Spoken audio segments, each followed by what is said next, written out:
नमस्कार दोस्तों, स्वागत है आपका और आपके साथ मैं हूं आशी माथियाती। दोस्तों, फिर हाजिर हूं एक महत्वपूर्ण मुद्दे पर आपसे बात करने के लिए, आपसे चर्चा करने के लिए। भारत के लोकतंत्र की बात करते हैं। भारत के लोकतंत्र में अगर नफरत एक अपराध है दोस्तों, तो सवाल ये है कि अपराधी कौन तय करेगा, कानून या सत्ता? असम के मुख्यमंत्री हिमंत बिस्वा शर्मा जो पिछले कुछ महीनों से मुसलमानों के खिलाफ लगातार, जी हां, लगातार बार बार जहर उगलते रहे हैं, आज उसी जहर में उलझते नजर आ रहे हैं। जिन बयानों को सत्ता का संरक्षण मिला, जिन पर पुलिस ने आंखें मूंद ली, उन्हीं बयानों को लेकर अब एक औपचारिक पुलिस शिकायत दर्ज हो चुकी है।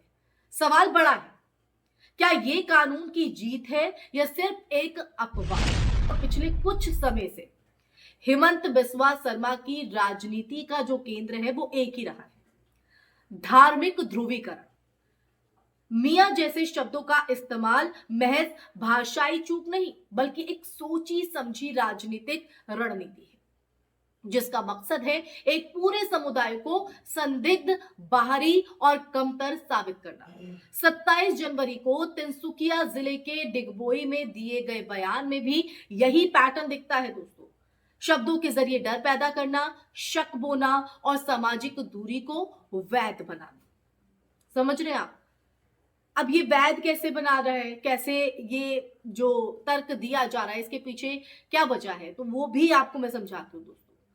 क्योंकि हम देख रहे हैं, ये कोई हेमंत बिस्वान अकेले नहीं है, ऐसे बहुत से नेता हैं जो इस तरह से अल्पसंख्यकों को टारगेट करते हैं।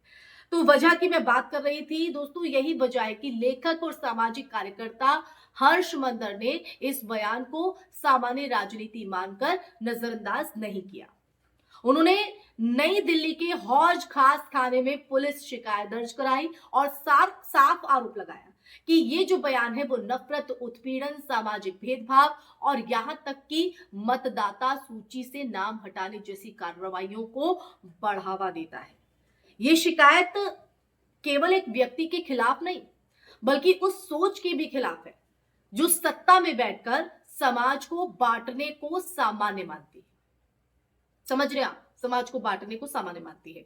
ये जो मामला है वो इसलिए भी अहम हो जाता है क्योंकि जो भारत का सर्वोच्च न्यायालय यानी supreme court of India hate speech पर बेहद स्पष्ट दिशा निर्देश दे चुका है। अदालत ने साफ कहा है कि ऐसे मामलों में पुलिस को किसी शिकायतकर्ता का इंतजार नहीं करना चाहिए। ये साफ सुप्रीम कोर्ट की तरफ से आदेश है। पुलिस को स्वतः इस तरह के मामलों में संज्ञान लेकर एफआईआर दर्ज करनी चाहिए और कार्रवाई भी करनी चाहिए। यानी कानून ने पुलिस को न सिर्फ अधिकार दिया है बल्कि जिम्मेदारी भी सौंपी है दोस्तों। लेकिन जमीनी हकीकत पर आइए। जमीनी हकीकत इससे बिल्कुल उलट है। जब हेट स्पीच देने वाला कोई सत्ताधारी नेता या हिंदुत्व से जुड़ा संगठन होता है तो पुलिस की निष्क्रियता साफ दिखाई देती है। फाइलें दबा दी जाती हैं, जांच जारी जैसे जुमले जो है वो उछाले जाते हैं और समय के साथ मामला ठंडे बस्ते में चला जाता है दोस्तों। इसके उलट अगर कोई मुसलमान या हाशिए का व्यक्ति थोड़ी भी तीखी बात कह दे तो एफआईआर, गिरफ्तारी और मीडिया ट्रायल सब कुछ बिजली की रफ्तार से होता है। बिजली की रफ्तार से आप समझ रहे हैं? एकदम। लेकिन इन तमाम आदेशों के बावजूद भी जो दोहरा मापदंड है वो नजर आता है और देखिए, यही जो दोहरा मापदंड है वो आज भारतीय लोकतंत्र का सबसे बड़ा संकट, जी हां, सबसे बड़ा खतरा बन चुका है। हेट स्पीच अब अपवाद नहीं रही बल्कि राजनीतिक पूंजी बन चुकी है।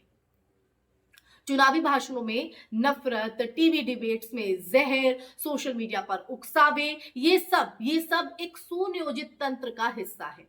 हेमंत बिस्वा शर्मा जैसे नेता इस तंत्र के चेहरे हैं, लेकिन असल सवाल उस सिस्टम पर भी है जो उन्हें बार बार छूट देता है। और ये भी याद रखना जरूरी है कि ऐसे बयानों का जो असर है वो सिर्फ भाषण तक सीमित नहीं रहता है। जब मुख्यमंत्री जैसे पद पर बैठा व्यक्ति किसी समुदाय को निशाना बनाता है तो उसका संदेश नीचे तक जाता है, धरातल तक जाता है, थाने तक, दफ्तर तक, मोहल्लों तक। और नतीजा नतीजा ये होता है कि आम मुसलमान अपने अधिकारों को लेकर ज्यादा असुरक्षित महसूस करता है, चाहे वो नागरिकता हो, वोटर लिस्ट हो या फिर रोजमर्रा की सुरक्षा। हर्ष मंदर की जो शिकायत है वो इस मायने में आप देखें तो इस मायने में अहम है कि ये जो कानून को उसकी नींद से जगाने की कोशिश है। ये याद दिलाने की कोशिश है कि लोकतंत्र में कोई भी व्यक्ति, चाहे वो मुख्यमंत्री ही क्यों ना हो, कानून से ऊपर नहीं हो सकता। अब असली परीक्षा पुलिस और न्यायिक प्रक्रिया की है। क्या वो सुप्रीम कोर्ट की गाइडलाइंस के मुताबिक कार्रवाई करेंगे या फिर एक बार फिर सत्ता के दबाव में चुप्पी साध लेंगे? और देखिए दोस्तों, ये सवाल यूं ही नहीं आ जाता है। ये सवाल गंभीर परिस्थितियों को देखकर, आए दिन आती तस्वीरों को देखकर, आए दिन इस तरह के खुलेआम बयानों को देखकर जो मंच से दिए जाते हैं और जिनका असर धरातल तक देखा जाता है, जिसका इम्पैक्ट आम जन पर और खासकर एक वर्ग विशेष पर पड़ता है। तो आज सवाल ये नहीं है कि हिमंत बिस्वा शर्मा ने क्या कहा, सवाल ये है कि भारत का कानून किसके लिए बोलता है और किसके सामने खामोश हो जाता है।